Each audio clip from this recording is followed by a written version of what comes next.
નમસ્કાર મિત્રો, સ્વાગત છે તમારું આપણી YouTube channel mister Vijayan point એજ્યુકેશનમાં। તો મિત્રો, આજે આપણે વાત કરવાના છીએ કે ગુજરાત રાજ્યના 60 વર્ષ ઉપરના પેન્શનરો માટે જે પેન્શન વધારાને લઈ નવું લિસ્ટ જાહેર કરવામાં આવ્યું છે તેના વિશે। તો મિત્રો, હવે ગુજરાત રાજ્યના પેન્શનરોને મોજે દરિયા, કેમ કે તેમના પેન્શન વધારાને લઈ નવું લિસ્ટ જાહેર કરવામાં આવ્યું છે।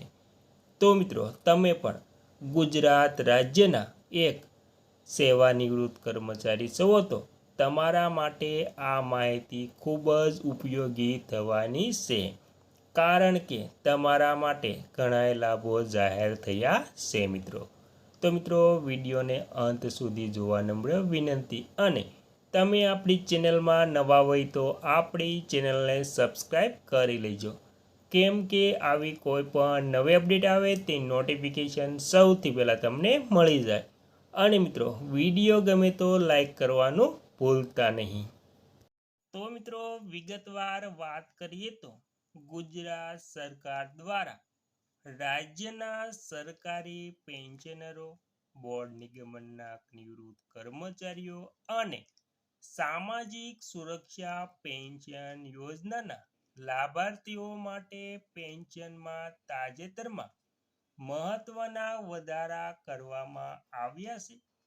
તો મિત્રો, કેવી રીતે વધારો થશે તેની સંપૂર્ણ વાત કરીએ તો તેમાં સૌથી પહેલાં વાત કરીએ તો મિત્રો, તેમાં પહેલું છે સરકારી કર્મચારીઓ અને પેન્શનરોના મોંઘવારી ભથ્થા DA/DRમાં વધારો, મે 2026 અપડેટ।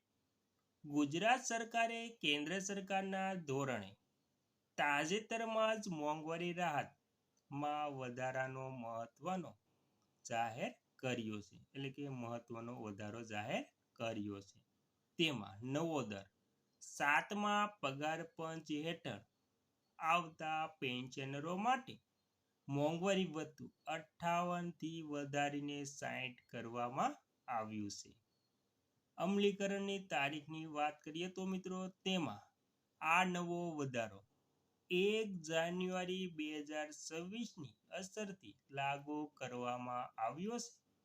અગાઉના વધારા ઓક્ટોબર 2025માં દિવાળી ભેટ તરીકે 7મા પગાર પંચના પેન્શનરો માટે 3%નો વધારો, કુલ 55%, અને 6ઠ્ઠા પગાર પંચમાં પેન્શનરો માટે 5%નો વધારો કરવામાં આવ્યો હતો મિત્રો। તો મિત્રો, આવી રીતે ગુજરાત રાજ્યના પેન્શનરો માટે મોંઘવારી ભથ્થામાં વધારો તેમજ 7મા પગાર પંચ હેઠળ અને 6ઠ્ઠા પગાર પંચ હેઠળ 5%નો વધારો, તેવી રીતે મોટી ભેટ આપી છે। અને મિત્રો, ત્યારબાદ બીજું છે બોર્ડ અને કોર્પોરેશનના પેન્શનરો માટે લઘુત્તમ પેન્શન। ગુજરાત સરકારે જાહેર સાહસો અને બોર્ડ અને નિગમનો માંથી નિવૃત્ત થયેલા કર્મચારીઓ માટે મોટો નિર્ણય લીધો છે। તેમાં જોઈએ તો નવું લઘુત્તમ પેન્શન, જે કર્મચારીઓ 7મા પગાર પંચ છતાં ખૂબ જ ઓછું પેન્શન મેળવતા હતા, તેમનું લઘુત્તમ માસિક પેન્શન હવે રૂપિયા 9,000 મંજૂર કરવામાં આવ્યું છે। લાભાર્થીઓ આ નિર્ણયથી જાહેર સાહસોના હજારો એમ્બર પેન્શનરોને સીધો આર્થિક ફાયદો થયો છે મિત્રો। તો મિત્રો, આવી રીતે તમામ પેન્શનરો જે બોર્ડ નિગમનના છે, કોર્પોરેશનના છે, તમામ જે નિવૃત્ત થયેલા છે તેમને નવું લઘુત્તમ પેન્શન વધારીને 9,000 મંજૂર કરવામાં આવ્યું છે। અને મિત્રો, હવે છેલ્લે મહત્વની વાત કરીએ તો તેમાં ત્રીજું છે સામાજિક સુરક્ષા પેન્શન યોજનાઓ।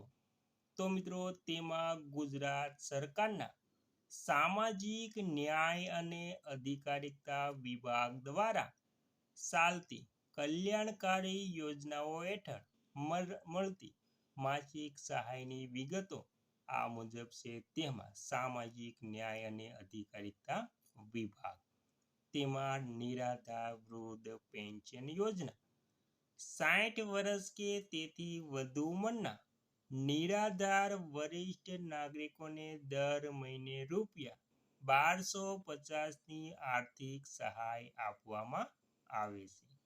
ત્યારબાદ ગંગા સ્વરૂપા આર્થિક સહાય યોજના, જે વિધવા બહેનોને આપવામાં આવે છે. તેમાં વિધવા મહિલાઓને સ્વનિર્ભર બનાવવા માટે દર મહિને રૂપિયા 1250 સીધા તેમના બેંક ખાતામાં જમા કરવામાં આવે છે.